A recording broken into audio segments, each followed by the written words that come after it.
Oke, apa pendapat pada tentang mau jadi kaya? Tidak salah bahkan. Saya tengok semua yang menonton TV sekarang ini kan, kamu adalah semua kaya apa sekarang ini.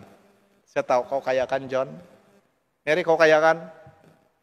Bila saya cakap pasal kaya kan, semua tidak mau. Walaupun kamu ada 2 Ninja Turtle, kamu ada kelapa sawit, tidak mau mengaku kaya. Takut je saya minta. Bukan saya minta, tapi saya mau ubah pikiran kamu. Sekarang banyak sudah orang, bila saya cakapkan, kau kaya kan? Ya, Fada, saya kaya. Kaya apa? Saya bilang, kaya dengan senyuman. Yes. Kau kaya kan? Tidaklah, Fada, dia bilang. Itu pasar karita kau? Tidaklah. Itu saya pinjam saja, maka dia beli. Saya bukan cakap pasal kau punya duit. Saya cakap kau kaya dengan iman. Sebab itu kau ada di sini. Tidak rugi jadi kaya. Pop Prancis katakan, money is good, but don't be ruled by it, dia bilang. Uang itu bagus, tapi jangan karena uang itu dia kontrol kamu, Pak. Kekayaan itu bagus, tapi jangan sampai itu kekayaan kontrol hidup kamu. Saya tinggal 2 masa. Oke, ada satu cerita. Ada nih seorang pedagang emas. Dan juga seorang pembuat kasut. Pembuat kasut ini kan, dia dibawa di lorong-lorong sana. Setiap hari dia menyanyi lagu dengan penuh kegembiraan. Senang hati dia. Orang suka pergi minta bikin kasut sama dia sebab dia penuh dengan keceriaan, penuh dengan kegembiraan. Lagu dia semua mantap-mantap. Semua lagu-lagu yang the latest dia nyanyi. Walaupun dia tukang kasut, tukang bikin kasut, yaitu shoemaker, bukan yang tukang driver. Dia pembikin kasut. Jadi satu hari kan, banyak orang datang, Bah.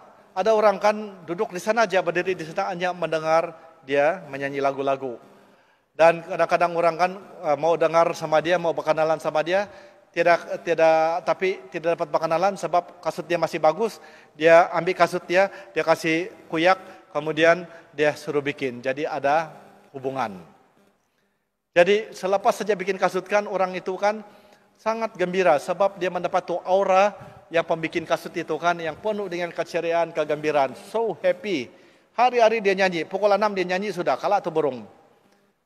Satu hari, pedagang emas ini dia tinggal di apartemen dekat hotel sana tuh ada 5 tingkat, dia tinggal di tingkat kedua. Dia menyewa hotel di sana mau 1 bulan sebab dia buat bisnis kan, kau tahu lah. Satu hari dia mendengar itu lagu, itu lelaki sana itu kan yang buat kasut. Senang hati dia di sana jendela tengok tuh pembikin kasut.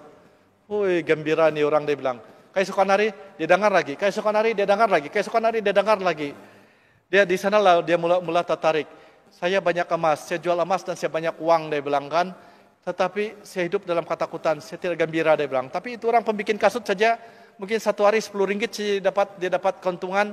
Sebab dia bikin kasut, ada yang 30 sen, ada yang 1 ringgit, ada yang 50 sen. Bagi dia itu dia buat dengan senang hati. Tetapi dia buat dengan penuh dengan depres orang ini. Jadi apa yang terjadi? Satu hari, ini pedagang ini kan, businessman ini dia turun.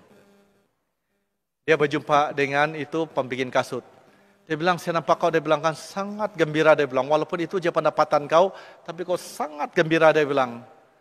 Dan saya mau minta kegembiraan kau itu, dia bilang. Saya mau kau bagi saya itu kegembiraan, dia bilang. Dan tapi sebelum itu dia bilang, kau mau kaya kah? Dia bilang. Dia bisik telinga tuh si Ano kan, pembikin. Kau mau kaya kah? Kenapa? Dia bilang. Saya ini pedagang emas, dia bilang. Saya ada beberapa lagi kilo kati itu emas, dia bilang, dia panggil kati ya. Jadi diambil 1 put macam ini, 1 put.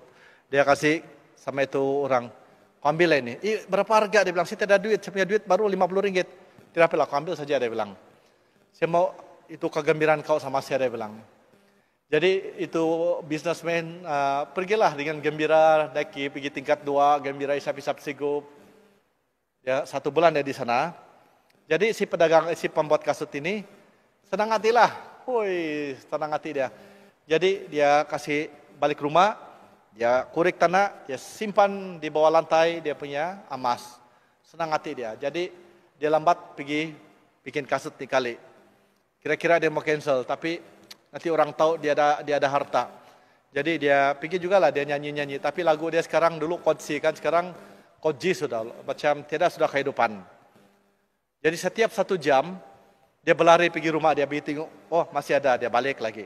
Hari-hari dia buat begitu selama 3 hari.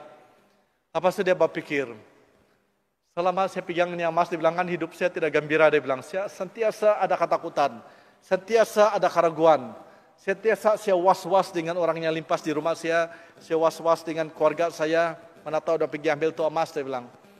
Jadi sejak dari itu, tiada lagi orang pergi tengok dia buat kasut.